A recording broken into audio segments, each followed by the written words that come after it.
Depuis le 1er novembre 2021, la loi contraint les automobilistes circulant en zone de montagne à disposer d'équipements adaptés aux conditions hivernales.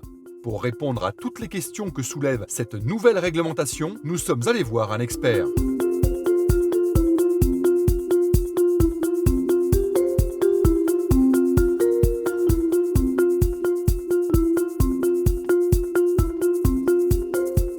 La loi montagne porte sur 6 massifs montagneux, les Vosges, le Jura, les Alpes, le Massif central, les Pyrénées et la Corse. 48 départements qui devaient être concernés en totalité ou en partie. Ce sont les préfets qui décident des zones concernées avec les élus locaux. Et on peut même avoir des communes qui sont à cheval sur des zones de haute montagne et des zones de plaine qui ne seront concernées que partiellement.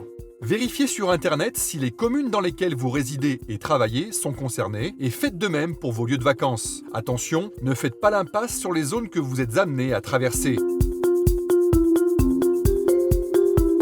C'est la période du 1er novembre au 31 mars. Maintenant, il y a dans les textes une clause qui donne au préfet ou à la direction des routes du département la possibilité de prendre un arrêté ponctuel. Même s'il y a des stocks, et là-dessus on ne se fait pas beaucoup de soucis, mais il risque quand même d'y avoir de l'encombrement sur les centres de montage. On sollicite les usagers, on leur demande effectivement d'anticiper leur prise de rendez-vous.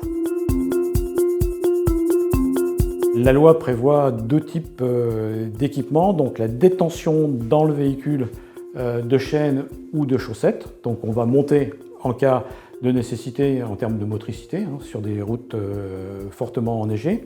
Et puis la deuxième solution, c'est celle d'avoir sur son véhicule des pneumatiques homologués hiver. Donc ça peut être soit des pneumatiques toute saison, soit des pneumatiques typiquement hiver, mais qui portent les logos spécifiques des homologations hiver. Le logo en question, baptisé 3PMSF, représente une montagne à 3 pics avec un flocon de neige à l'intérieur. Il prouve que le pneumatique répond à un cahier des charges et qu'il a fait l'objet d'essais lui conférant une réelle efficacité en usage hivernal. Si on a la malchance de passer sur une plaque de verglas, un jeu de chaîne ou de chaussettes embarqué dans le véhicule, ça ne servira à rien. La solution la plus sûre, c'est d'avoir un bon équipement de pneumatique hiver.